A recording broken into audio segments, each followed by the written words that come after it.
Hey guys, it's Sign here with Hobbies Man once again, and today we're going to be doing another Wandering In video. Today we're going to be looking at Book 3, The Flowers of Esthelm, or Esthelm. I'm not really sure how to say it. Esthelm kind of flows off the tongue better, so I'm going to say it that way, but I know that there is no E after the S in Esthelm. At least I don't think so. That's not how I wrote it, so whatever. Yeah, I'm going to say Esthelm. I'm sorry if that's not how you're pronouncing it, you know, how you're supposed to pronounce it, but it's just easier to say, so that's what I'm gonna say. This is written by pirateaba, of course, you guys already know. It's a self-published book. There's an online series you can read for free, or you can buy the books. I think either way is good. Probably the web serial is easier for most people, and I actually quite like reading on the web serial. It's not something I normally would do, but the website is nice. It's well thought out. It's very easy to pick the settings for it to fit you best, and it's actually the easiest way for me to read this story and be comfortable reading it, because it's really easy to navigate through, and I can read it on my iPad, you know, while I'm in school, so it works pretty good for me. In terms of demographic, I know everyone keeps telling me that this is a mature, you know, series. And I get that, I respect that, I understand that, but not yet, basically. It is still like YA, but the adult type, if that makes sense. Which means it's something like Agotar or Shadow and Bone or something like that. It's like, it's YA based. It kind of has the same vibe as like dystopian novels, like that kind of like, you know, main character that's a girl, very like, I don't know, female centric kind of storytelling, but there's also like adult elements and also kind of pretty fucked up things here and there. I don't know, it still gives me that vibe, and I have no problem with that. I actually quite like you know, the way that this works, the way that this story is told, but it does still give me more of a like dystopian boom YA vibe than it gives me like adult fantasy vibes, if that makes sense. So I'm going to continue to say it's YA until that changes, right? And, you know, 4 books in, because although I'm reviewing book 3 today, I've already read book 4. It hasn't changed yet. Like, there's like moments where I'm like, oh, okay, I see what you're saying, but not yet. Like, it's not properly, seriously, like, yeah, if you're a kid, don't read this shit, right? Like, it's not there yet. So I will still call it a YA. And I apologize if that, you know, makes you guys unhappy. Genre-wise, it's an isekai, it's a fantasy, it's a slice of life. And I think at this point, it does kind of start feeling properly like epic fantasy. So that's good. I like that. Because, you know, it is generally a fantasy story. Like, there's no denying that it's fantasy. But I really can't pinpoint what type of fantasy it was yet beyond isekai and slice of life stuff. Like, I was trying to see, you know, is it heroic fantasy? Is it epic fantasy? Is it urban fantasy? You know, what is it? You know, I ruled out urban fantasy quite quickly because it doesn't happen in a city, and it's still kind of like medieval fantasy. But I think it is approaching epic fantasy, so that's good. Adaptation-wise, it does not have one. A comic book, a manga, an animated series would probably be the best way to adapt this. However, because it's so slice of lifey, I don't think that like an American you know, creator would pick this up, right? An American animation studio would pick this up, but there's quite a few Japanese ones that might, right? Like, can you imagine The Wandering In by Kyoto Animations? Like, that would be amazing and also quite ridiculous, but it would be pretty fun, right? Like, I don't know, I think that would be good, but it's pretty unlikely that, you know, that will ever happen. So, fingers crossed it does, but I'm not holding my breath for it. Ratings-wise for this book is like a 4.5 out of 5. Like, I really liked it, but less than the previous 2, I think. Definitely less than book 1. A little bit less than book 2. But I also think that when I wrote this, which is about a month ago at this point, it's because I hadn't read all of volume 3, right? Because this book is the first half of volume 3, from 3.00 to 3.25, plus all the chapters that are involved in there that are not numbered correctly or like sequentially. So I felt like I really enjoyed everything that happened here, but it wasn't like a proper, start and end story. It was kind of like start and kind of like fizzle out into the next part of the story, which is because it was half of the story, right? Half of this arc of the story, right? And it makes sense. But when you're reading it in book, like as like a book, it might not be satisfying to read it that way, right? And so that's why it's less so than the other two. And maybe to make that more clear, I would say it's a 4.25 out of 5, to make it clearly like the third best. But if you read this plus book 4, I think it's probably still a 5. If you like average it out between the two, and read the whole story of this arc or of this volume completely, it'd probably be like a 5 out of 5. Like I did enjoy the second half of this way more than the first half, which is this book, right? So yeah, hopefully that's not too confusing. I hope you guys understand what I'm saying, right? So yeah, in terms of premise for this book, for the Flowers of Esthelm, basically the world expands like exponentially, right? Like the world was already expanding, like it was slowly kind of going places and kind of getting bigger than just Liscor and the floodplains. It was like slowly growing. But at this point, I think pirateaba was like, fuck it, I'm gonna throw a world expanding bomb and it just explodes everywhere. And you get, perspectives from all around. And I think it's quite good, right? So yeah, we get introduced to a bunch of cool isekai earthers. We get introduced to winter. Well, actually, no, we got introduced to winter last time in the last book. Winter is still going on, but we're kind of getting close to the point where the winter might start to leave, which is good and bad. And we also get to see that the Antinium are really changing up. They're really kind of trying to evolve more so than we've already seen them in previously, right? So I'm very excited to see where the story goes from here. But well, I mean, I know where the story goes from this book, but beyond that, I'm very curious to see, especially with the Antinium. I quite like them as characters. I like their story quite a lot, which is good. So yeah, in terms of plotline here, we're gonna come in here and hopefully I'll be able to record this in one whole session. But given that I probably take around an hour to do all of these videos, I might not be able to do it in one session. So be aware if the lighting changes, that's why. Actually, the lighting will be changing throughout this video, but if it changes drastically, that's why. So yeah, anyway, right on to the plot line here. Part 1 of Volume 3, chapters 3.00 to 3.25. The book starts with a new perspective. We get introduced to Laken Godart. I'm not really sure how to say this. And also, for the record, I want to mention this because I don't think I've mentioned it before. None of these Earth characters that are important have normal Earth people names. They all have clearly like fantasy names, and I think that's hilarious. And I understand why, because you want these characters to be interesting and potentially memorable, and you want people to care, right? But it's so hard to remember like these are just normal people when their names are like significant, right?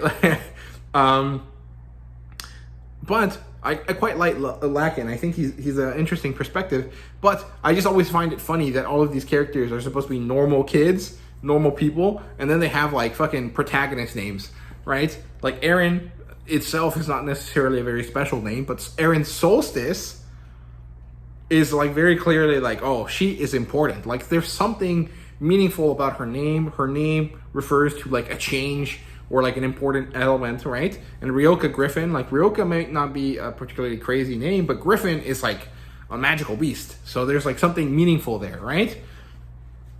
It runs and it flies, and Ryoka seems like she's gonna run and fly, and stuff like that. So yeah, but either way, just wanted to mention that because Laken is the first time that I really like thought about it properly. I was like, oh, all of these people have main character names.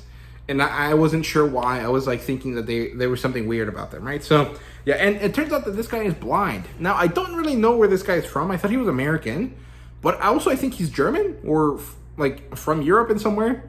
I'm not really sure. It doesn't really matter, but it's quite cool.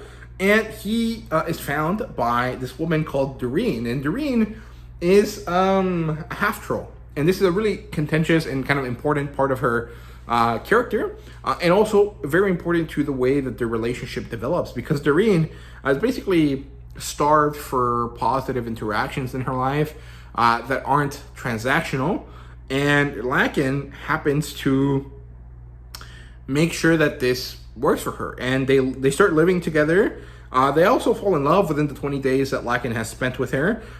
They're together. They kind of go through these like situations where, you know, Doreen is or Doreen, that's what I'm gonna go with.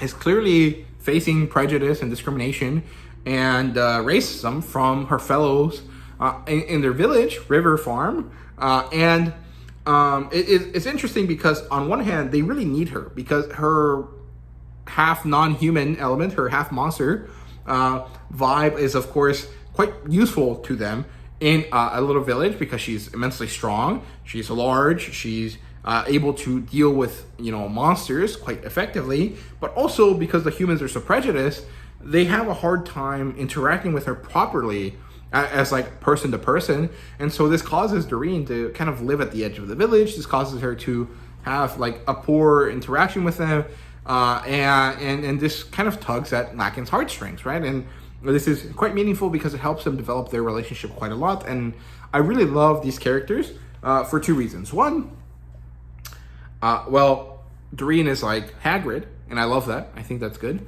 But also, Laken is kind of very like pirateaba-esque.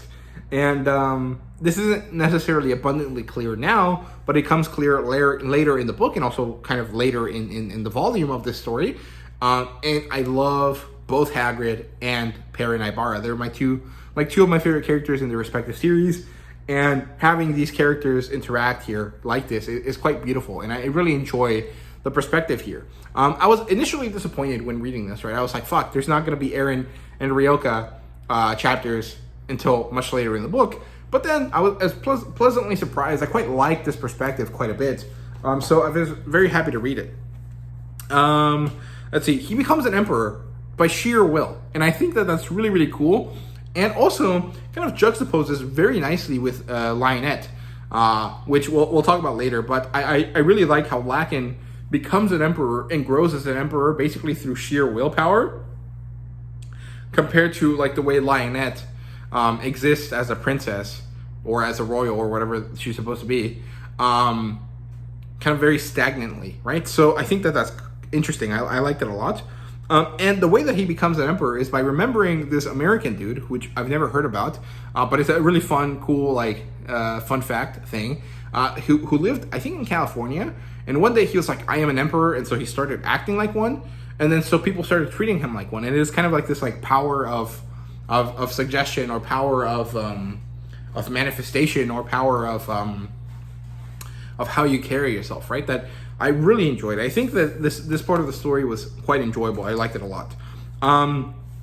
Later on, we move on to the perspective of the Horns of Hamred, who are kind of down on their luck. They managed to make it to Albez, and they're there, but they're kind of having a really tough time because of basically just the fact that they're uncoordinated. They don't have the right supplies, and they're not good at interacting with each other properly. And so this is causing a lot of problems for them, and they're not having any luck finding the new area that they were supposed to in the map, right? However, eventually they manage to find it, and they find a magical door, which is important, but also they find a lot of problems in this area.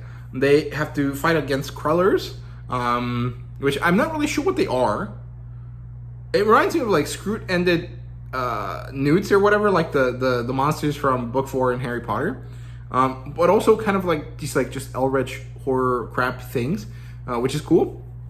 They also end up on a pit, because, you know, this is kind of like the Indiana Jones portion of the story. And then they finally manage to get out of the pit after kind of experiencing this grueling, horrifying, like mind-breaking, like situation. And then they manage to find the door, and at the door they have problems because they're like, this door is unbreakable. How the fuck do we move it? They eventually manage to move it, and then they're stupid, which Saria and Ivlon or Ivol should have not been this stupid, right? But they cross the threshold into the room of this wizard, and immediately it starts to like burn. Like there's a fire elemental golem thing, and everything goes to shit, and they have to fight it, and they lose. Well, they win, but they lose. But they win. And they basically barely manage to get anything out of the place. Until Kissember, my least favorite Antinium, who slowly becomes one of my favorite ones through this book, points out, like, you know, maybe they're not coins anymore, but coins and jewels anymore, but those are still valuable things, even if they're just like lumps of, you know, crap now. And so they managed to take them, they managed to make a lot of money, and so their first adventure is technically a success. They managed to make it back to a city, Okra, I think, and they managed to become celebrities in this area. But now they have a different problem, which is like, how the hell are we going to deal with all this stuff? How are we going to deal with Ivlan's arms, which have been covered in metal, which brings up a lot of questions. First of all, how can she still use her arms if they're covered in metal? Because I'm pretty sure even if they didn't like burn off, they would not be able to breathe. Like air would not be able to get into them, and that would make it so they would get gangrene and stuff, and then they would also just end up like falling off. Basically, they'd like rot off. But apparently, it doesn't seem to be that case. I think it just seems like because of the magic in the air, the metal just fused to her body instead of like destroying it, right? Like, I mean, it's destroyed because now she has metal arms, but also she still has use of all of her arms, right? So, interesting concept. It doesn't really get explored much, so it's not that important, but it was something that I kept questioning throughout the whole book, right? And later into book 4. So, if anyone knows, and it's not too much of a spoiler, let me know down below, but I'm curious to see how that kind of develops later, right? So, yeah, anyway, we come back to Esthelm, where Eren and Ryoka are kind of living it up. They're just having fun. They get kicked out of the Adventurers Guild. The fairies leave? Question mark. But one of them stays, Ivoleth, and she becomes friends with Ryoka. Not with Eren, though. And Ryoka kind of finds this funny when Eren is like, well, a friend of Ryoka is a friend of mine, and then Ivoleth is like, nah, I'm not friends with you, bitch. I'm only friends with Ryoka, and I thought that was pretty funny. Well, Ryoka can't learn magic because she can't bend her scientific knowledge to make it work. And I find that immensely frustrating because, especially the way that she describes the way that the magic is supposed to work, feels very much in line with the water cycle. But she can't like make it work because she can't think of the fact that it's coming out of her hands instead of anywhere else. And I think that that's kind of ridiculous because, like, you understand the world more intimately than anyone else in existence currently, basically, because she has modern day knowledge. And so what she should be doing, which she should be able to think about because she's supposed to be really intelligent, is to use that knowledge to interpret magic in a different way, right? Like, if just feeling the magic doesn't work, and if following the steps given doesn't work, then think of something else to make it work. And she, for some reason, can't. And it's quite ridiculous because it doesn't really make sense to me. Because Ryoka is not necessarily a very, like, well, I mean, I guess she's kind of rigid in her thought process. But I don't think that she'd be so rigid that she can't, like, make the way she looks at the world work for her to use magic. And I understand that this is probably because she has to reject normal magic in order to use fairy magic later on or whatever, because that is clearly set up to be a thing, right? But, like, I don't know, I was really frustrated about it because, like, dude, just make the fucking water cycle happen in the palm of your hand. You know what that is, visualize that and make it work, and it should work. Like, I don't understand how she couldn't, like, figure it out, right? Like, she wanted to make a spray of water, so, like, there's easy ways to do that, right? Like, if she visualizes the water cycle happening in this square area of her in front of her palm, and then she visualizes, like, air current moving out, then she created a water pump, right? Or she could think of, like, you know, the way what's it called, fire hydrants work. Like, it feels very, like, convenient, I guess is the right word. The way that Ryoka can't use magic even though she should be able to. quite easily because she has the aptitude for it and she has more knowledge about the world than everyone else. So I don't know. I was really frustrated by it, but maybe I'm wrong. I don't know. To become friends with Ibeleth, like I said, Eren is rebuffed, like I said, and then all of the Earth humans can see the Fae because of all of the stuff that we eat that is not necessarily natural stuff that we are supposed to consume, right? So I thought this was a really great moment. I really loved this actually because I thought it was a really good way to kind of exemplify or kind of talk about like the difference between a modern human's diet and these medieval humans' diet, right? Basically, you have to make a Fae brew or a witch's brew or something special in order to be able to see across the enchantments that the Fae put on themselves to not be seen as, their true forms. And the reality is that humanity, the future humans, have managed to accidentally consume all of the ingredients that are part of the witch's brew, and because of just how magic works, I guess it has become part of them. And so now every Earth human that has like a normal diet will see these fairies. And that's so interesting. And one of the things that they specifically mention is Red 40, right? Red 40 dye is made from the shell of a certain type of bug, right? And that's why Muslim people can't eat it. It's not kosher, and it's not halal either, right? Kosher is for Jews and halal is for Muslims, because they can't eat stuff that has Red 40 in it because it comes from something that is not allowed by their dietary restrictions, right? What's it called? And that's also why, if I remember correctly, Fanta is a different color in the US than it is in Europe, right? Fanta in Europe is a little like lighter orange, whereas Fanta here in the US is very dark, like very powerful orange color, right?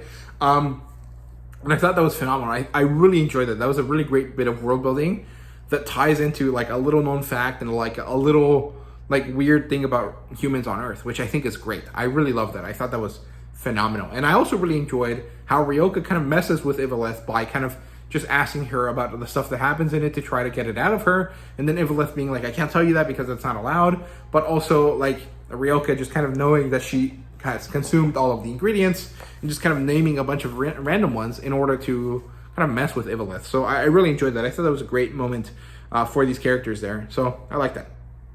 Let's see. Anyway, they move on. Eren is upset that she ate bugs without knowing it, but it is what it is. And then Ryoka goes to the Runners Guild. Persua is there, and fuck that bitch. She's so horrible. But also, she finally gets some comeuppance. And I don't know. At the same time, I'm like, what was the point of having this character here again? Like, I feel like there was enough closure from the previous interactions that they had. And I really would have liked to see Ryoka win an exchange, because it feels like she's always losing the exchanges. And she technically wins here, but it was not as satisfying because Ibeleth is the one that wins for her, right? But I feel like Ryoka should have really properly beat the shit out of her. And like, I don't necessarily think Ryoka should have killed her. But I feel like I would have been satisfied if she did. And I'm less satisfied with the results now. But she manages to, she still wails on her. And eventually they fight, and the fairies fuck up the building to save Ibeleth, because Persua is stupid and she makes someone grab Ibeleth and mess with her. That's also another thing. I didn't know that people could actually touch Fae. I thought that they were like incorporeal, like you couldn't actually interact with them physically, but I guess they can. Although Ryoka manages to smack them all the time, so I guess they can be touched. But I wasn't aware that you could like physically grab them, right? But I don't know. It gave me a lot of Tinkerbell vibes, so it worked. But I don't know. I like this, but I feel like there's like a more satisfying way to end this, and also maybe not the right moment to do it this way. But ultimately you kind of forget about it as you read more, and then it's okay, and it's all fine, right, at the end. But while reading this, I was like very clearly like, good thing that we're having this situation, but also why did it have to be this way? Like there could have been a more like satisfying way. But also the reason it's less satisfying than I thought it would be is because it's actually because of Ryoka's growth, right? Because of the situations that happened in volume 1 and 2, of the story, Ryoka has grown, and she's also less cocksure of herself and less likely to actually actively want to fight people because of the bad situations in Volume 1. And so it makes sense that she wouldn't actually go out of her way to kill Persua, especially now. But at the same time, I'm like, maybe it would have been interesting if she realized what she did later on, and then kind of had a bigger, like, oh shit, fuck, I did this stuff. It goes against everything that I meant to stand for, and it's not right, and I need to change more, right? I feel like there might have been another kind of like moment in her journey here, but she kind of became the bigger man by doing this, so good for her. But also, maybe the other way was a little bit more cathartic for the reader, right? So I don't know. It's not that important, so I'll stop talking about it. But yeah, we move on to another perspective, and we have Lionette, who's having a horrible time because Eren forgot about her, which. On one hand, I think it's pretty funny because Eren has also forgotten about Olisem before, right? But on the other hand, it's like, Eren, you can't be that ditzy. Like, that is, like, you basically accidentally killed the person by forgetting about Lionette. Lionette survives, right? The whole part of Lionette's story here is about her growth as a person because she's forced to find a way to live on her own while Eren is gone. But, like, this makes Eren worse. Like, this makes Eren, like I still love her, and I continue to love her into the next volume. Like, my feelings on Eren don't necessarily change, but there's, like, that little moment of, like, Eren, you dumb bitch, why did you do this? And how can you be so, like, uncaring? Like, I think my issue is that it's kind of odd for Eren to care enough about Lionette to bring her in, even though she's a piece of shit, you know, in book 2, and then at the end of book 2, forget about her so badly that Lionette has to live on her own. Because, you know, if Lionette chose not to live on her own, if she just kind of waited until Eren came back, she might have died. And so Eren would have accidentally killed someone, in a really kind of fucked up way, right? So I don't know. It was interesting either way. I thought the like that whole thought process was quite good, and quite enjoyable. But also it was just like, bro, like, it was frustrating. So it was good. It was interesting. But yeah, Lionette is having a bad time. She basically doesn't like have anything going for her. She doesn't have the right skills, but she decides to man up and try her best, right? And this happens thanks to Pawn, who doesn't really know what to do, and so he goes to the inn to try to gain some perspective, hopefully to see if Eren is there so she can help him. She's not, so he ends up helping Lionette more or less by accident, and this actually starts a really interesting set of moments and situations between these two characters that I think is going to evolve into something quite interesting later on. And I really enjoyed this chapter here that had these perspectives. Then we move on to a new character, Geneva, and this perspective was quite interesting at the time.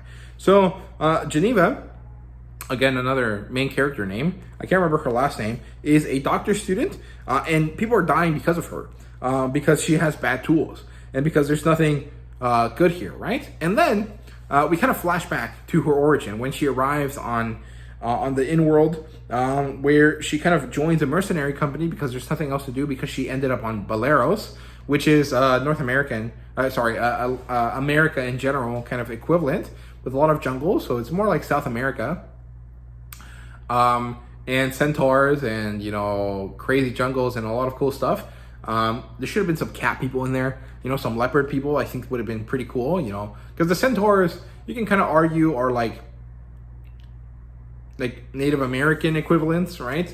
And some of the other creatures that are there are equivalents for other societies that kind of like reflect like what America is like. And especially all the mercenary companies are very kind of like, it makes sense for the American equivalent continent to have all of the armies, because in the real world, the Americas is where the US is, and the US has all the armies. And so the centaurs would be kind of like Native American-esque type characters, or maybe, you know, steppe Mongolian type characters. And so if you had these very deep jungles, you could have had some like Mesoamerican vibes here with having like leopard men and stuff like that, but they don't. They have lizard folk instead, which is still fun, but I would have liked some leopard men, right? So it is what it is. It's not too big of a deal, but she's there. She's on Bolero. She ends up having to join a mercenary company. She gets a few friends. Then they all get attacked, and she has to actually put her skills to use. And so she pulls out an arrow. She helps people. All of the potions get destroyed. So now this mercenary company only has her to save them, and she has horrible tools. So she does her best, but more people end up dying than she ends up helping. And so she has to start using World War II techniques, right? She has to do triage, which means that you categorize the people based on how likely you are to be able to help them, and help the ones that you can, and kind of ignore the ones that you are not able to because they're going to die anyways. So better to save the guy that's right next to you that you can save instead of instead of wasting your time on the guy that's on the other side that's about to bleed out anyways, right? So it's really fucked up and it's really hard. And I think these were like the most serious like adult chapters in the story. Even though Laken's had like Fade to Black, sex scenes, because this is so like real and fucked up and serious, and the way that Geneva thinks about everything is quite powerful and dark, right? But I don't know, I really enjoyed this part of the story, even though I didn't really like too many of the characters. And so death happens daily, months pass, people get mad at her. Then she gets an assistant. She gets hurt, and Okasha, her assistant, is actually a Sylphid, which is these they're like these like neural network things that are just like, they're like land jellyfish, but they're just a nervous system, and they take over dead bodies. And Sylphid, the Sylphid Okasha, sees that Geneva's hurt and she needs help, and so instead of letting her die, she actually joins her body, her Sylphid body, her neural system, with Geneva's broken body. And so two characters become one. And it's really interesting and powerful. But then they kind of just disappear into nothing. They kind of just go away. And you don't get to see them again. And that sucks, because I was really interested in knowing what happens to Geneva now that she is like partially a Sylphid.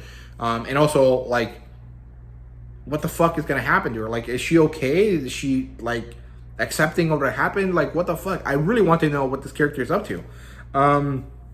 But we don't get to have that chance for this volume. But it's quite good. They just kind of disappear in this like I'm off to save people kind of way. It was quite good. Then we get Pawn struggling with religion. And these chapters are quite interesting to me, because I'm not a religious person. I actually think religion is quite bad. I don't think it's a good thing, right? I don't necessarily dislike anyone that has religious beliefs. It doesn't matter to me. But as personally, I think religion is not good, and I don't want to be part of it, right? And so seeing Pawn kind of care about religion and try to be into religion is quite interesting to me. It's cool. It's a fun perspective, and something that I'm sure a lot of people my age might struggle with, right? It depends on when you kind of have that moment where you kind of have to test your faith and decide if you're into it or not, right? Most people have that in like their teenage years. But depending on your development, you might have it later on in life, or you might have it earlier. It kind of depends, right? For me, it was pretty easily, this is dumb. I'm not gonna follow this stuff. And also, my parents weren't really religious growing up either. Although my grandparents are, because they're like properly Mexican, and so they live in Mexico, and Mexico is like 97% Catholic, and it's just kind of part of the culture there to just be religious, go to church every Sunday, go to church on Wednesday sometimes, do all of the religious stuff, right? So my grandparents are quite religious. My parents are pretty unreligious. My dad for logical reasons, I guess. He's like, okay, I'm an engineer. I'm a scientist. I don't care about that stuff. And my mom is just like, ill. That's what my mom did. I don't care about that stuff. and then myself, it's just like, I didn't grow up with it. I didn't get indoctrinated into it.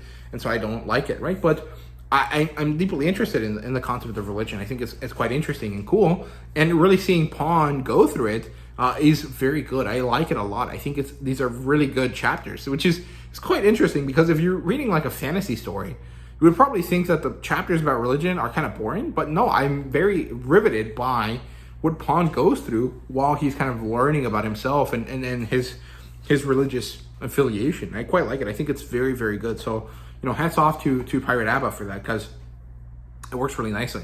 After Pawn deals with his religion problems, the Horns manage to make it out of the Albest dungeon, which I mentioned already. They are successful. They manage to make it to Ochre. And then it trickles down to Esthelm that they are there, that they are successful, that they have come back victorious, right? And so Ryoka kind of overreacts a little bit, and she runs off to go see them, which is pretty good. She gets there. She goes to see Saria specifically. They have a really good moment there where they kind of reminisce about their old friends. They kind of talk about the stuff that they couldn't talk about before. And then Ryoka manages to kind of get Saria to assign her a job, but Ryoka wasn't going to take it initially. And then suddenly Lady Magnolia shows up to grab Ryoka. She needs her for something. And Ryoka can't avoid going there. And so what she does is that she's like, okay, I'll go with you. Just give me a few hours to get ready. And during this time period, she gets Saria to give her all of the stuff that they gathered, to get all of the money that they need, so that she can go directly to Yggdrasil, like the city of adventurers, to talk to a mage, an enchanter actually, I think, to get all of their new gear appraised, right? Because they need to know what all of that stuff is. And so now Ryoka's going to do what Saria asked her to do. She's going to go with Magnolia, and we'll see what the fuck happens, right? And so then Ryoka ends up going into a carriage. She meets Reynolds, and she talks with Reza again. Reza and Ryoka don't like each other, but Ryoka and Reynolds are not unfriendly with each other. It's not the same as like Aaron, but it's better than nothing. And they're driving on this special thing. Ryoka suddenly sees a magical wind thing while they're riding. She also sees Rags, who tries to attack them. The enchantment on the cart breaks, but it's still fast enough to get away from the goblins. And they make it to Magnolia's house. Then Magnolia and Ryoka talk. The conversation is quite interesting.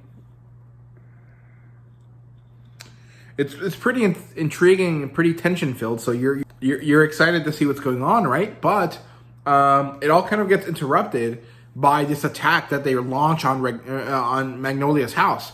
They manage to push it back and defeat everyone, but only well, actually not barely. They managed to do it quite easily. But some of Magnolia's people are hurt and maimed and killed, and this makes her quite angry. And so Magnolia goes away. She's like, Ryoka, I don't give a shit about you anymore. I need to go deal with this bullshit. And Ryoka gets to stay in their in her house for a bit. So Ryoka gets to kind of just hang out there for a bit, which is actually quite helpful for the future, right? But if I remember correctly, this is kind of like the last bit of the story for Ryoka in this volume. So I'll leave it at that. I don't want to say too much more. While this is happening, we go back to River Farm, where Laken really takes on his Perrin Ibarra role, right? He basically meets the Fae. He gives them titles and makes them noble ladies. And then, in return, they give him a warning. They say, be careful, something will come. They can't tell him what, because that goes against their laws, but they give him enough information for him to know to be ready. Then an avalanche just decimates River Farm, and Doreen and Laken are fine because they're kind of at the edge of town, and they have the protection of the Fae, but everyone else in town is fucked. And so Doreen and Laken and their bird now, I think, also end off going to River Farm, and this is where we really get to see his Perrin Ibarra-ness, where he has to become a leader of this town in order to get the results necessary, right? And you could argue that Perrin is different because Perrin gets thrust into that position, whereas Laken forces the position onto himself. But the end result is the same. They don't really want the position. They take it on anyways, and they use it to better the situation that the people in this place, end up in. And also, the fact is, I can't believe that this was not a reference to Paranaibara and Two Rivers, right? Like, Paranaibara is a farm dude with like some monster powers that lives at the edge of town that becomes important to this town, and he takes care of it. And the town is called River Farm, well, the town is called Two Rivers in Wheel of Time, and in this case, Laken has the same kind of vibes, and together with Doreen, they kind of make up the monster aspect. And then he takes control and he saves this town called River Farm.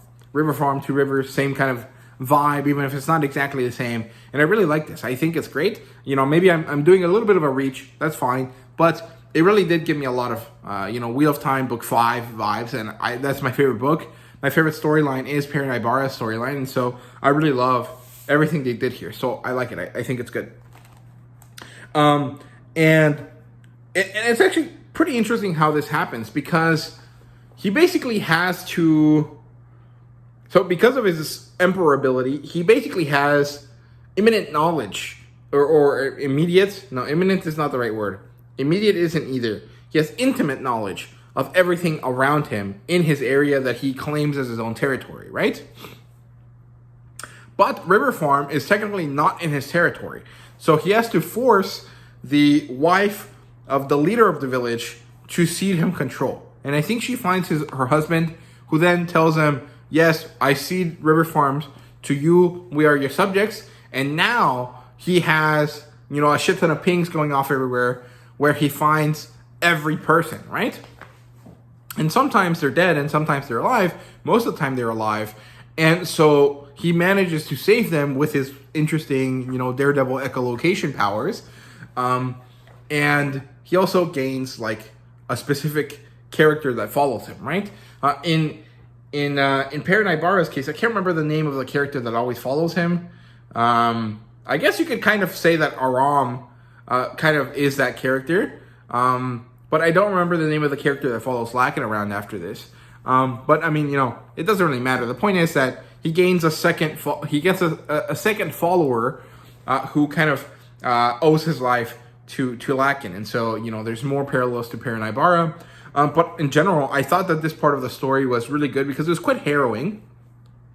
It was really like sad. Like you could tell like, oh fuck, this guy is struggling so hard. He's doing his best. He's trying to make sure everyone survives, but it's kind of futile. Like not everyone will because of the difficulties that they're kind of going with. But he's doing his best, and it really kind of echoes the aspect of Geneva's story, but also kind of echoes or actually juxtaposes parallels the opposite situation, which was when Eren was fighting the goblins in Volume 1, right? And so you get to see these really formative moments in these earthly, explorers, these earthly adventurers, who have these like defining moments in their experience in this world that kind of like pushes them on this path to greatness or epicness or infamy, I guess you could call it. And I really like it. I think that this formula that pirateaba seems to be having, where like a character faces death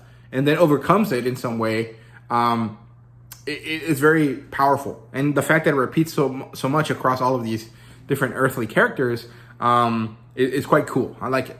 It's not necessarily like it's especially pirateaba's thing, but because like overcoming like death is part of the hero journey, right? Like you travel into the underworld, you go through the trials, and then you come back out of the underworld into the normal world, and you realize that you no longer fit in it, right? Like that kind of idea is basically what this moment of like dealing with death signifies for these characters, right? And I think it's cool. I really, really like it. So yeah, that works for me very much.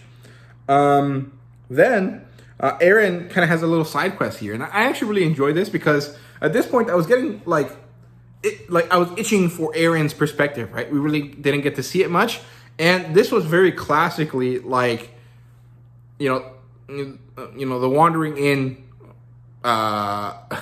ridiculous slice of life vibes, and I really liked it. Basically, Eren is bored, And so in order to come up with a way to remove her boredom, she kind of decides to go just explore. She ends up finding Grev, and then through Grev, she ends up finding his sister, who is a Drake, who was adopted by Grev's parents, and she has a really difficult life. And so Aaron decides that in order to do something good, she's going to try to help this girl find a job, and nothing works. And then eventually Aaron decides that she's, generally just bored. It's not necessarily that she is failing at doing this good deed. It's that she's bored because there's no proper entertainment here. The fact that she doesn't think about playing chess is kind of weird, but also I kind of understand it because chess is the thing that happens at the Wandering Inn. It's not really the thing that happens at the Frenzied Hare, or whatever the name of Agnes's inn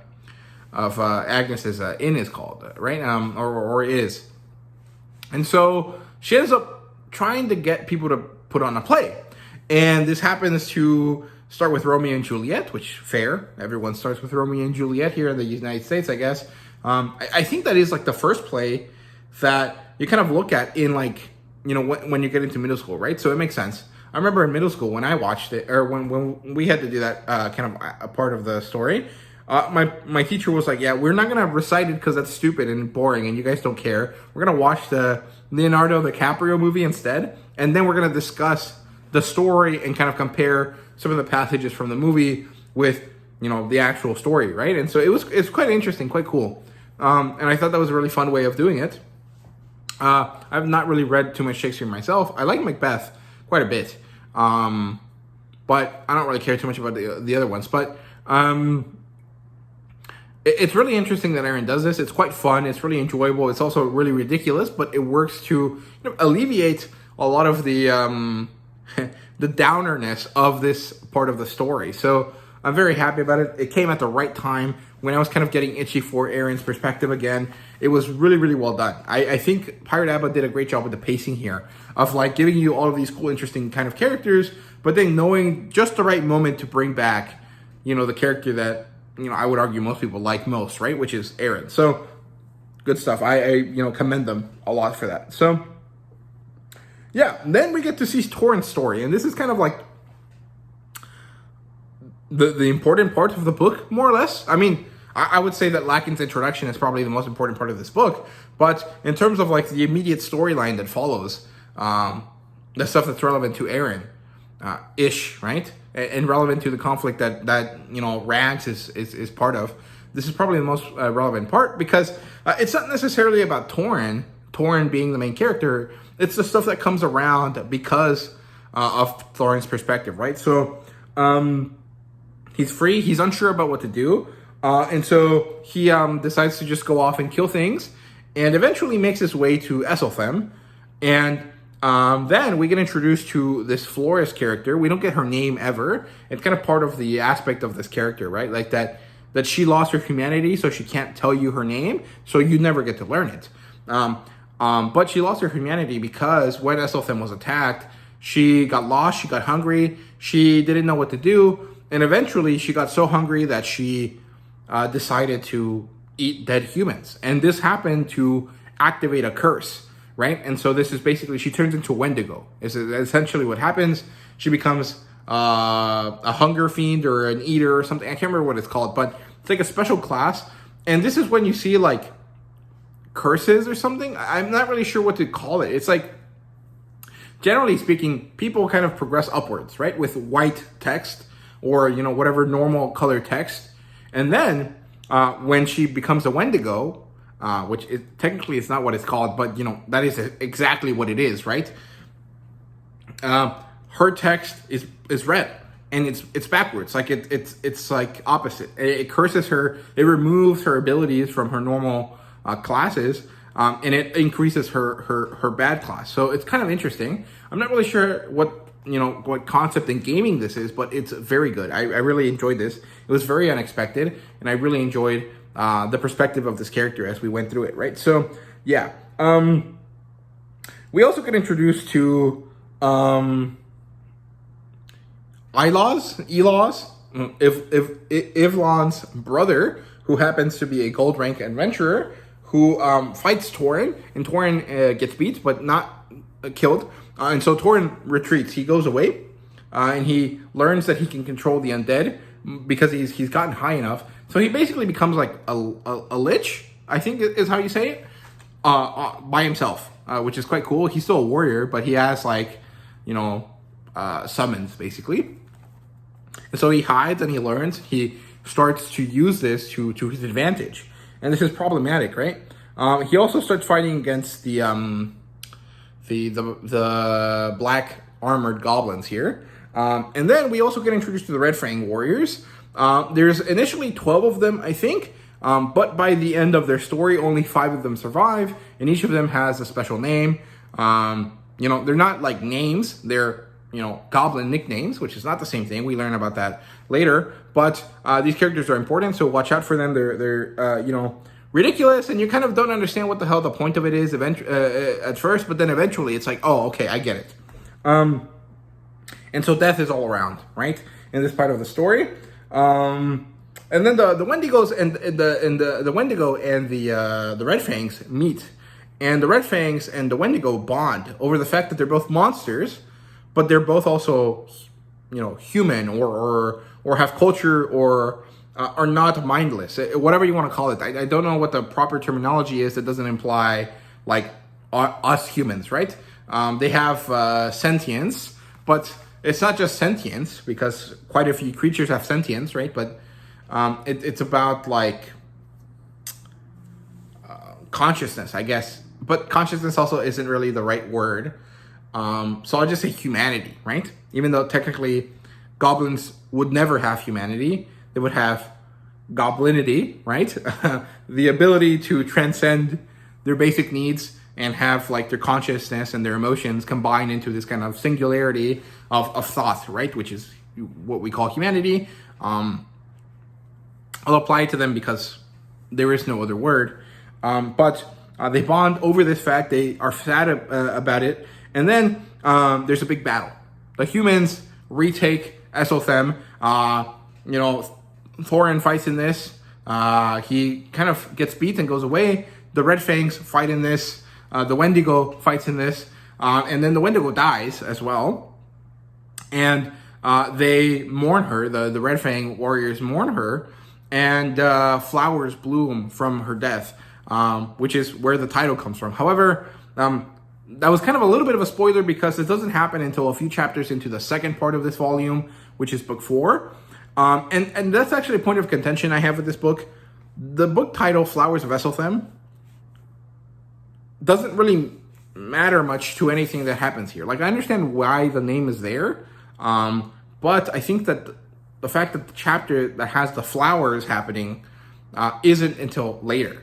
I would have much rather preferred if they talked about River Farm. Instead, the title was about River Farm, or maybe about Geneva, or something about the Red Fangs or something like, or maybe it could still be about Esthelm, but it just should have been more like the ruins of Esthelm instead of like the flowers of Esthelm, right? And it's not that important, but I just think that, if the chapter that you're referencing in the title isn't in this book, don't reference it in the title, right? Like, I don't know. I'm nitpicking at this point, but you guys, it's a thought that I had, right? So I had to mention it. Then, so humans retake Esthelm, and things happen, and it all works out, kind of, but they're still weak, but, there's hope now, and Ilos, or Ilwaze, or whatever his name is, manages to get them to the place that they need to be so that they can regain their humanity and be better people again, and it works out really well for them. We transition back over to Pawn and Lionette, who are setting up Aaron's return, because Aaron has finally managed to make contact. The Horns managed to get the door. They bring it with them, and now there is a way for them to return home, I think, and so they set off to do so. And before they do that, Aaron sends a message back home that she's coming, right? And so that happens. Pawn now has 40 soldiers under his command, and this is because of like a really fucked up situation that happened earlier that I didn't explain.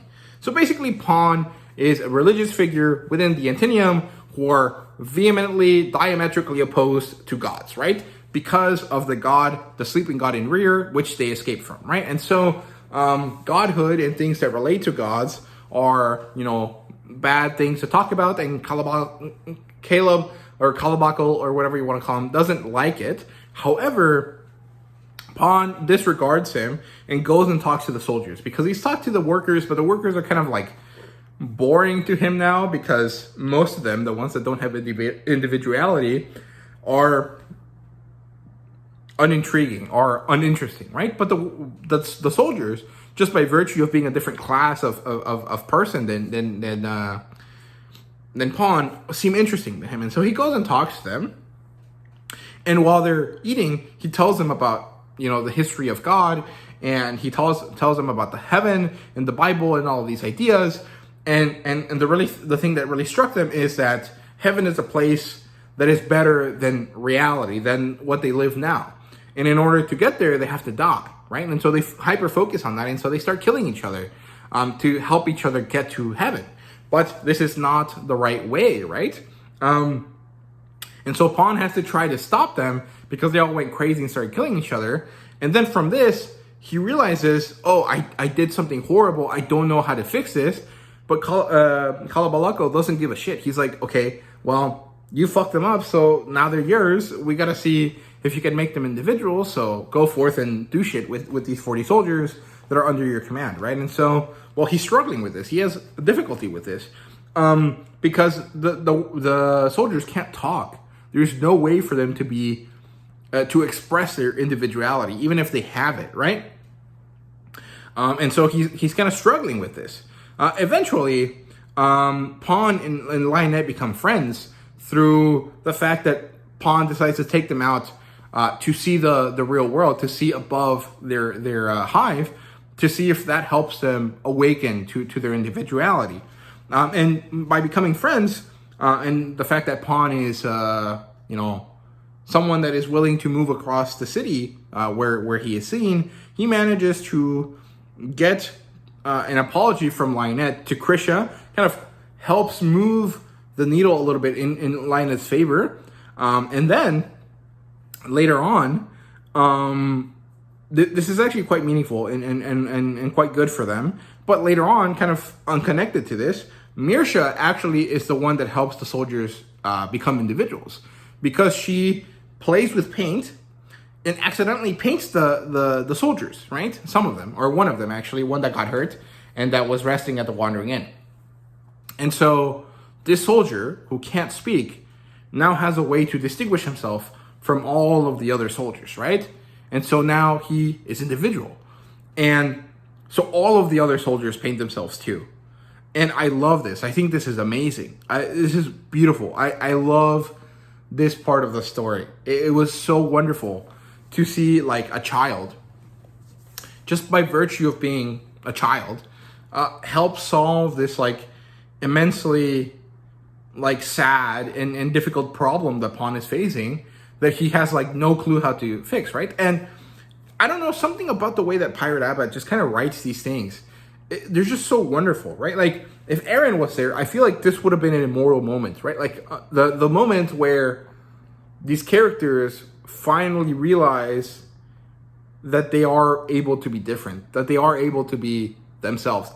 I don't know. There was something really amazing about that, and I loved it. Also, there was a little bit of a Star Wars reference here, which I loved. So I mentioned it a while back, and I mentioned it incorrectly. The 4th or 5th episode of the first season of Clone Wars deals with these young clone soldiers, right?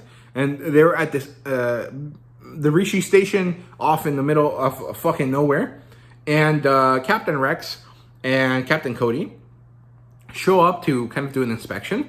Then the whole base is invaded by droids, and they manage to escape. And at the final moment of their escape, Rex has a bloody blue hand because he killed an alien, and he places it on the chest of one of the characters. I think he places it on Echo's chest, and this blue handprint becomes Echo's defining feature, right? The way that he shows his individuality for the clone army. And one of the soldiers in one of these scenes with Pawn and Mirsha has a blue hand mark on his chest plate.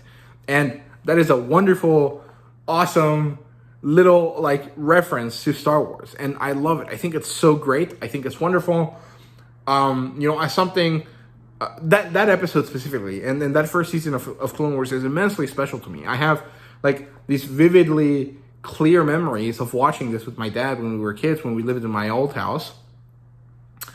And that's such a special memory to me. And then this story is quite special to me now because I'm loving it so much. And to have, this story that has a reference to another story that it means so much to me is really special. I think it's really, really cool. Of course, pirateaba didn't write this for me, but I'm sure there's many of you that either picked up on this reference or kind of had some sort of like deja vu feeling moment here.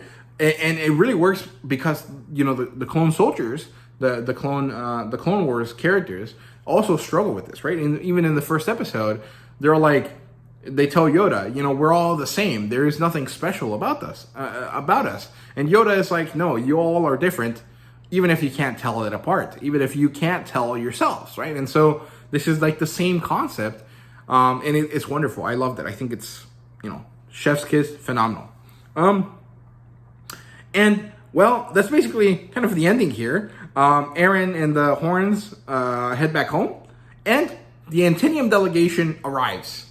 And the peace is barely kept. And this Antinium delegation is cool as fuck. I love all of these.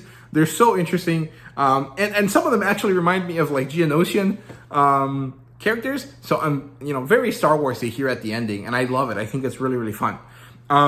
So the most interesting kind of member of this delegation was for sure the fucking blue fairy, what's it called? Antinium lady.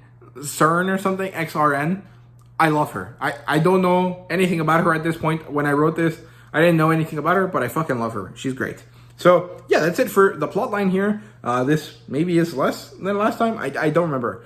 But it definitely felt shorter. But at the end of this kind of story, even though the ending was quite satisfying, which is Erin is on her way back home, nearly about to be home, the book itself was less satisfying than usual because it didn't really feel like there was like an endpoint to this story, right? It was a lot of setup and a lot of different like short storylines that kind of started and finished in their own kind of bits.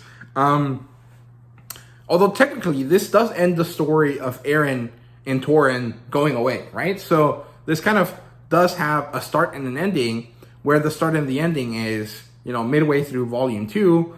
Torin leaves Aaron at Esthelm, and Aaron has to come back eventually, right? And so the book ends with her returning. So technically there is an ending to the story, but, it doesn't feel very, like, linear. It doesn't feel, like, directly satisfying, right? And so I was a little bit disappointed here with the ending, but, it's been a few weeks since I read this. I don't have an issue with it anymore, especially after reading book 4 and kind of seeing the whole picture. I'm like, well, okay, that was the best way to split the volume into 2, so I get it, right? So it's not that big of a complaint. It's just like important to kind of mention it for me, right? So, yeah. Anyway, characters-wise, Laken and Doreen, I love them. They're so good. Like I said, good stuff here. A lot of Perrin vibes, and I love that. Although Doreen isn't really like Fail or the other girl that Perrin is supposed to be with. That doesn't matter. I really like Doreen. I think her like Hagridness and her, I don't know, there's something about her that reminds me of some other character from something else. Not just Hagrid, someone else. A different character. I think of her as like a Fiona character, but like from Shrek, but she really isn't like Fiona at all. She's something else. But I just can't remember what story I'm thinking about when I think of her, right? Maybe something from a Hamlet book I've read. I don't know.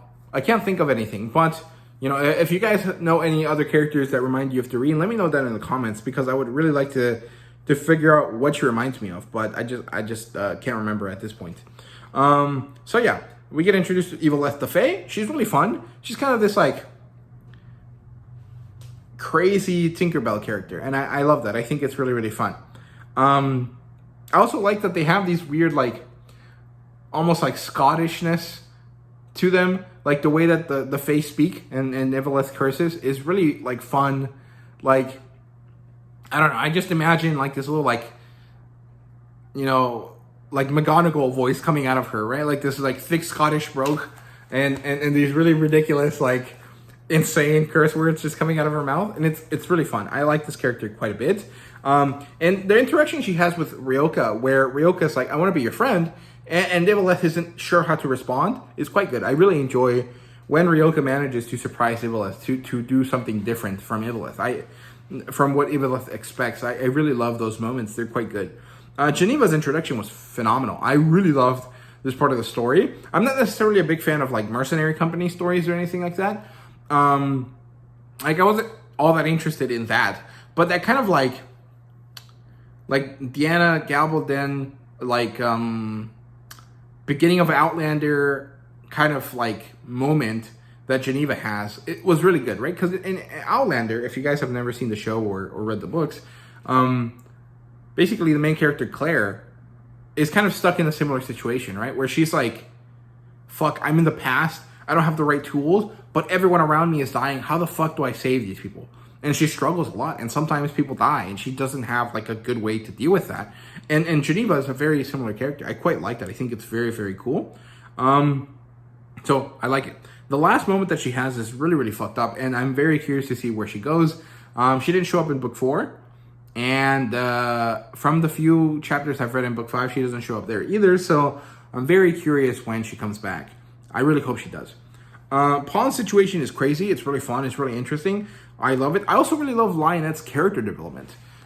It's really great. I love it. It's really wonderful because even though it's really fast, right? Like no one changes within a week, right? Of time, but it's so believable that Lionette would like break down and rebuild herself into like a good person out of this like horrible, like, you know, experience. Because it's not necessarily that she's left alone and she has to fend for herself and she has no money. It's more like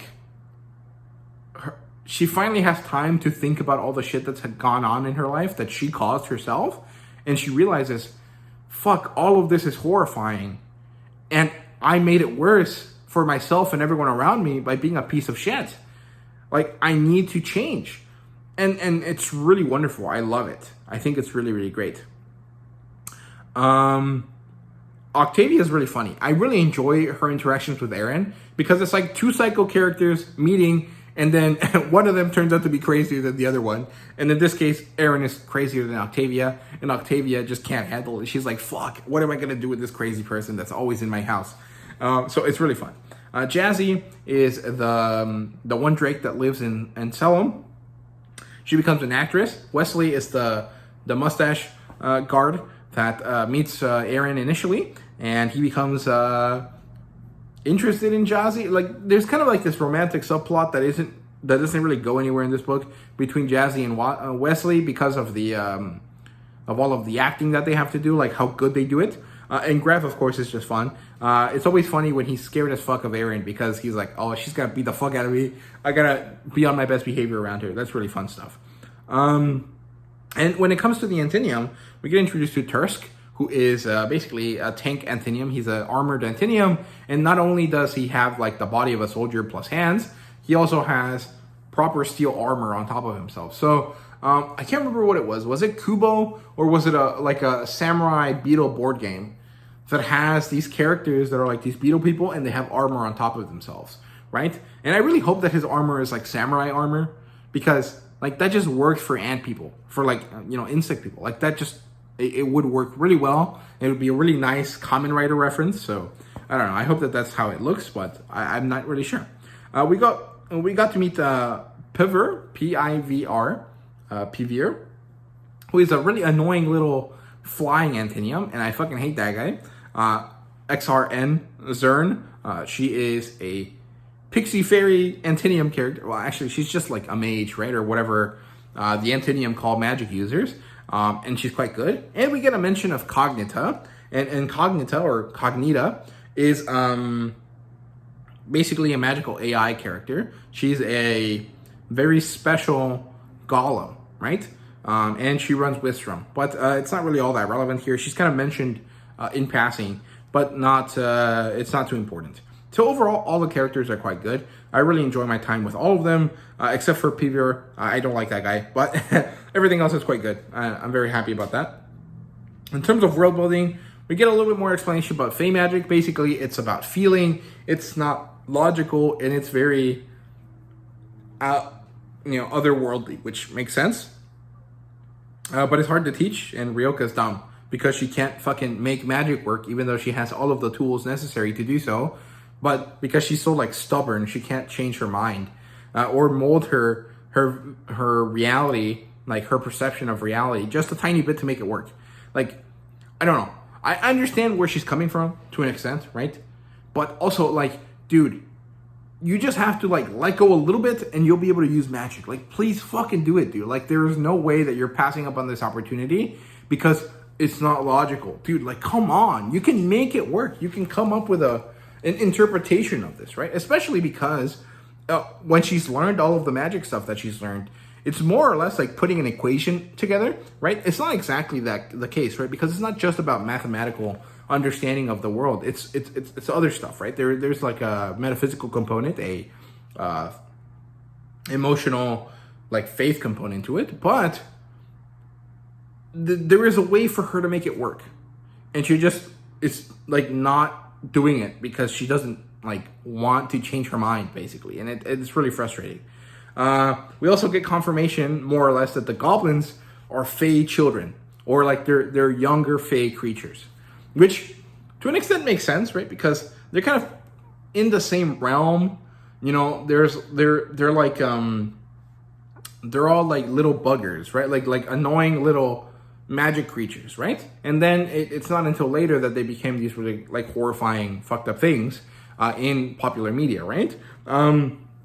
It's the same like as brownies, right? Or other characters like that. So it makes sense, like from a real world perspective, sort of. But Ivaleth basically confirms this. She's like, you mess with the children and they're gonna do this, right? And so it clearly shows that the goblins are like baby Fey, like they're younger Fey races or whatever, right? Which is cool. We get a little bit of lore on the expansion. We get a little bit of an expansion on the lore of Antinium. Basically, a lot of them, they have a lot of different classes and a lot of different variants to themselves. But Calabaco's hive only has access to 2. And I think it's in this one where we learn that all of the workers are based on a specific ancient Antinium. I can't remember his name, but he was like something the builder, and he was like a special Antinium, and his body looked like theirs. And Calabaco's body, the one he has now, looks much more similar to his original body, right? The body that he had when he was a Centinium before he died multiple times, right? Because there's certain Antinium that can be brought back, right? However, they lose levels in order to do so. I think they lose 10 levels in each of their classes, or overall, I can't remember, every time they get rejuvenated. And there used to be 100 of them, and I'm guessing that means there was 100 different individual Antinium, and each of those Antinium was the baseline for one of these different like body types, right? For all of the Antinium. But for whatever reason, they can't copy them anymore after they made it onto this continent after they escaped Greer, right? Because we learned that they all died in the ocean because they can't swim, right? So it is what it is. I'm not sure why they can't swim. Is it because insects in general can't swim? There's quite a few of them that can walk over water though, right? So like, I'm sure that there's a way for the Antinium to overcome their difficulties, right? But I don't know. It's very curious. So there's a lot of stuff here that is explained with the Antinium. We get to learn a little bit about Niers and Beleros. Niers is the little tiny, like 6-inch man that plays against Eren through the magic chessboard. We get to see the rise of the Unseen Empire, which is Laken's empire. And Lionett talks about classes, and we get to learn quite a few things here. So princess classes basically are assigned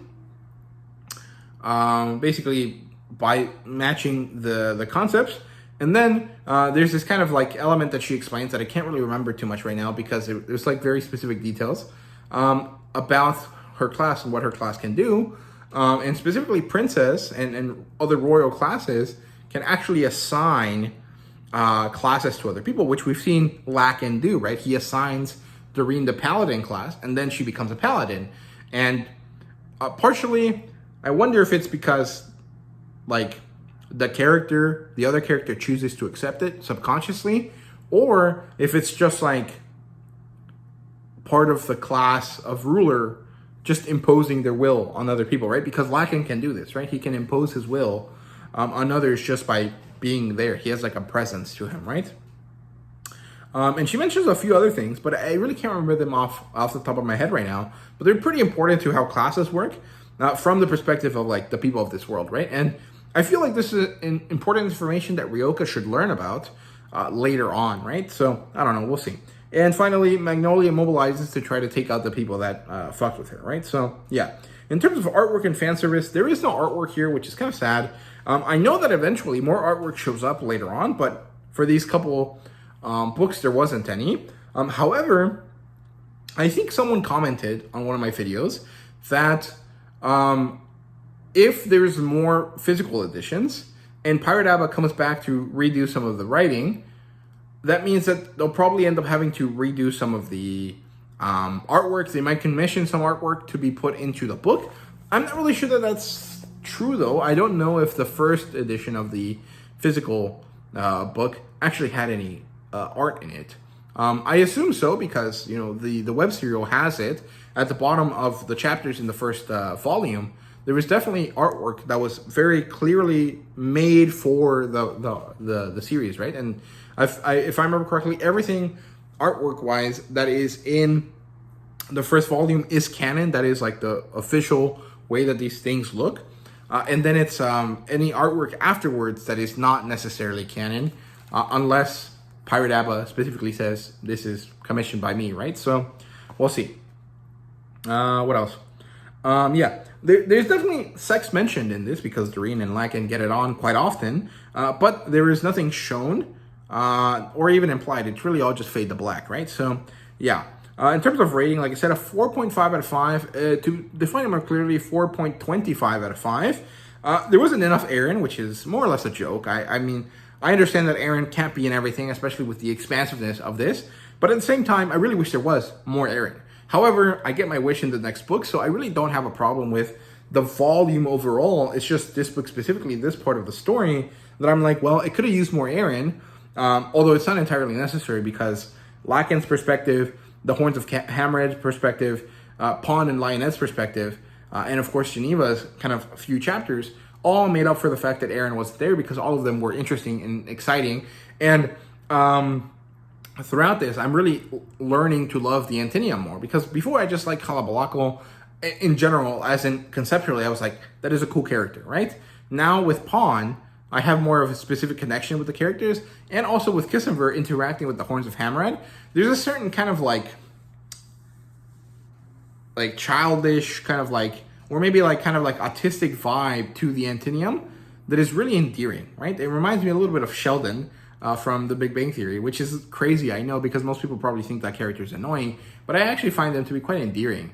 Like, there's something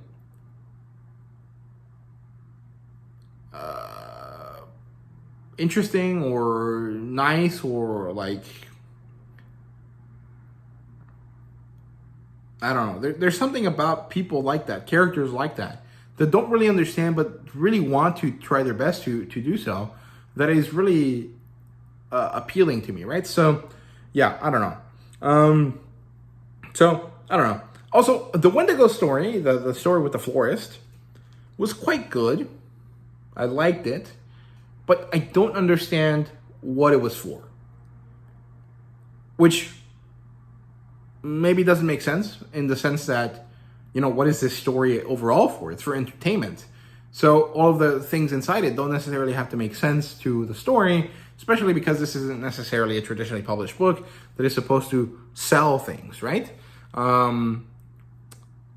It seems like pirateaba just wanted to explore this idea, and they chose to do so, and it actually happened to work out really well for them. But when you're looking at the story, I'm not really sure that this character really brings anything valuable that couldn't have been shown with a character that was already established, right? Except, and the fact that, curses or negative attributes exist, right? That the whole mention I made about, when you're a normal class, you get the right bar and you go up this way, and the other one is negative and it's red and it goes down. But like I said, that could have been shown through a different character. Maybe one of Rag's goblins could have gone through this, or maybe Torin could have gone through this, right? Because Torin technically kind of does become evil, right? But it doesn't seem like it's like a problem. I think the curse, thing, the red bar or the red text instead is more of like when you break a taboo. But then that implies that, necromancy isn't taboo, even though everyone thinks it's bad. So what is that? Like, why is that? Is it like that brings up a lot of questions, but so it kind of does end up justifying the inclusion of this Wendigo story.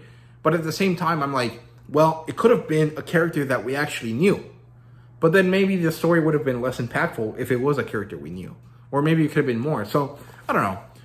It's hard to debate, like, necessity of including stuff in stories, because, like, technically the whole story is not necessary.